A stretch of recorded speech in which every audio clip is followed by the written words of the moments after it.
with us Sonam Wangchuk, 2018 Ramon Magsaysay Award winner and leading voice of Ladakh. He is on a journey from Ladakh to Delhi. Let's talk to him and know what this journey is all about.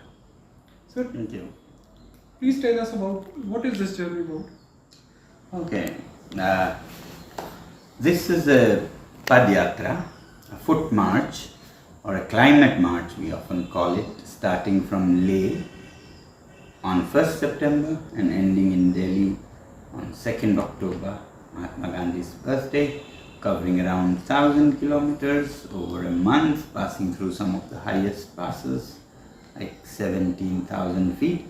Now, the purpose of this march is to remind the government for the safeguards of the fragile ecology and the cultures that live in the Himalayas, particularly Ladakh, that have safeguarded the fragile Himalayas over millennia and will continue to do. And this kind of safeguards is needed because in this century Himalayas is going through a lot of ecological strain, which will be disastrous not just for people who live in the Himalayas, but a quarter of the population of the planet directly or indirectly depends on the water coming from the glaciers of the Himalayas. And these glaciers, particularly those in Ladakh, are melting very fast, leaving sometimes floods, flash floods, and sometimes droughts. So, as an environmentalist, I have always advocated that we should look at whatever provisions there are in the constitution or make new ones where needed, so that the stewardship of these fragile valleys is given as a responsibility to the people who live here, the indigenous people, for example, in the high mountains of Ladakh, and other people also who live in other parts of Himalayas. They should be on board as participants in how these valleys are managed. Now, in the case of Ladakh, there is already a provision, the 6th schedule of Article 144, which was not only demanded by the people of Ladakh, but actually was promised by the current ruling party in 2019 elections of the parliament, in 2020 elections of the local hill councils, as the top points on the agenda to include Ladakh under the 6th schedule. Now, this gives indigenous people of Ladakh a say in how Ladakh is managed, because it gives lawmaking rights to the councils that are formed under 6th schedule.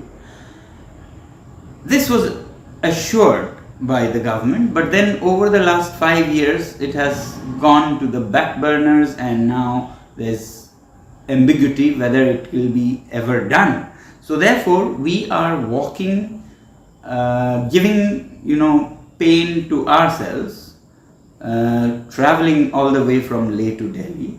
Earlier we sat on fasts for weeks, again to take all the pains on ourselves. This is a path shown by Mahatma Gandhi, a non-violent, peaceful path where you take the pains and make the other side realize their acts. So therefore, we'll be reminding the government of the promises made to Ladakh, and also while on the way we are meeting and learning from other valleys and cultures in the Himalayas like Himachal Pradesh, Lahore, and the foothills of Himalayas. Tell us about the difficulties and the hardships that people of Ladakh, people of Himachal Pradesh, Uttarakhand, tribal people across the country face because of this. I started with that actually, if you heard, that our glaciers are melting away and causing flash floods and droughts, and there are now these are caused by global phenomena like climate change. Now there are other interventions in the high Himalayas, for example industries, through corporates. Already, huge solar power plants are being planned, which are not very bad ideas, but it doesn't take the local indigenous people on board. So it's being done in a way that it will destroy a culture there that has been existing for thousands of years. The Changpa tribes, who produce the world's finest pashmina wool, will be displaced and will die, this culture. And that, when it goes to big cities, this is not power for Ladakh, this is for the plains, which is not a problem as long as it doesn't destroy the people in Ladakh. So if they had been involved, they would have shown places where it can be done with minimum damage. So now these people will be damaged, displaced, just as we find in Himachal Pradesh. There are many hydro projects being planned where so many villages and valleys will be submerged, and so many people, so many plants, wildlife will all be submerged. So our concern is that if you just blindly keep enhancing the supply side of, say, electricity, and not pay attention on the demand side, where big cities where people consume this electricity, they just waste away the hard produced power from, whether it is pastures of Ladakh or the hydropower of Himachal. And then here in Delhi and Chandigarh, we find people just wasting away power with air conditioners, guzzling power and making your rooms down to 18 degrees, where you use quilts and duvets that we don't even use in Ladakh in the sweltering heat of 45 degrees. Yeah? This is not need, this is greed. This is what Mahatma Gandhi said: there is enough for everyone's need on this planet, but not enough for their greed.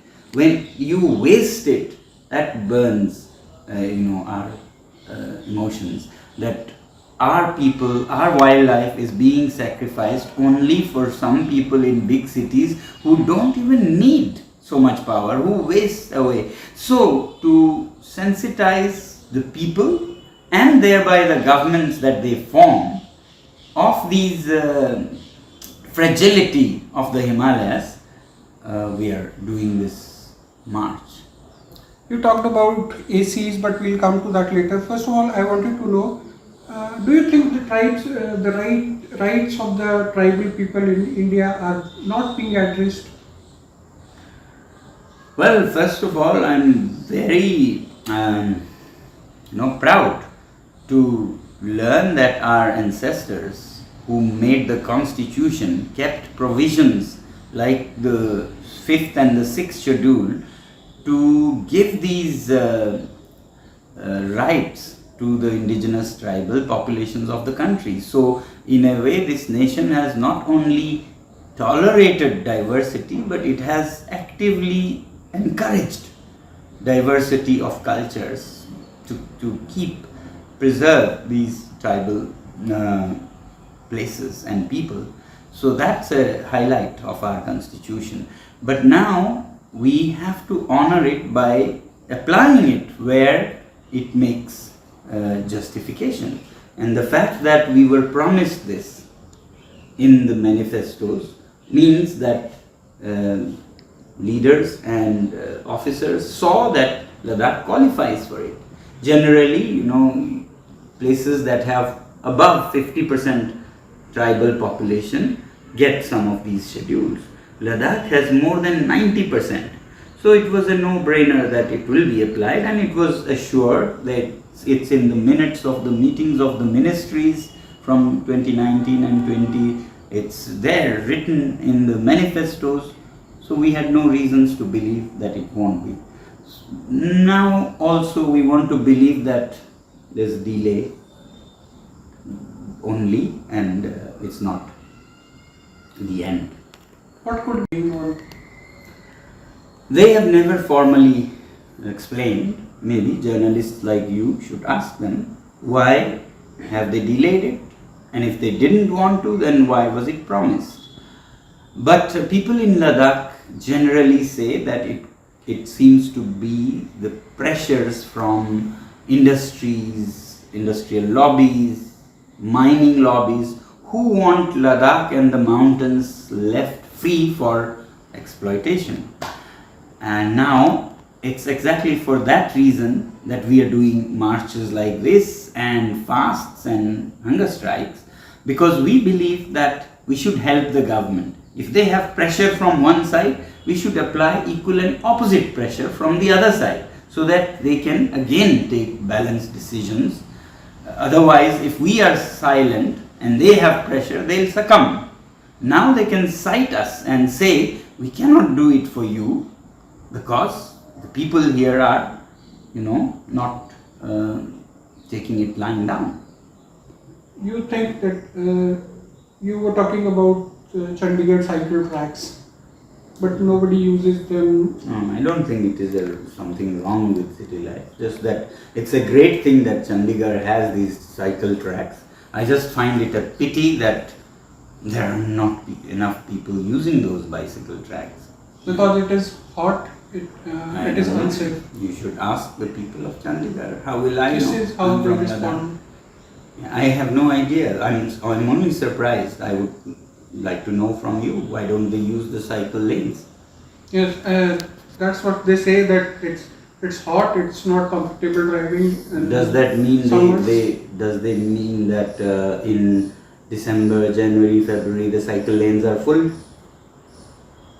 No, it's cold, very cold. Then- Then it's very cold. Well, in Europe, in Russia they bicycle, in Ladakh we bicycle. How cold is it in Chandigarh? Manufacturing units say that they have made record sales this time in India. They must be so happy. And perhaps our finance minister also. The GDP has grown. Every time you make a mess of the environment and ACs sell, GDP grows. If diseases are widespread, GDP grows. So it's the sad part of present model of development that as we mess up our environment, the nation can perhaps proudly say that our GDP is higher this year. What is your advice to people from plains who go up hills for vacations? Welcome, but responsibly. Last question. How many Himachali caps do you own?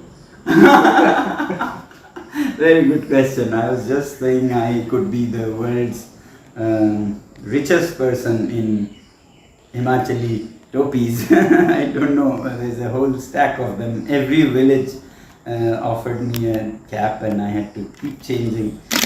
Highest number of cap changes I've seen in my life. Yes. So that was Mr. Sonam Wangchuk, True Blue Pahadi, and this was Gaurav Kantwal for the Tribune with Vicky Gharu.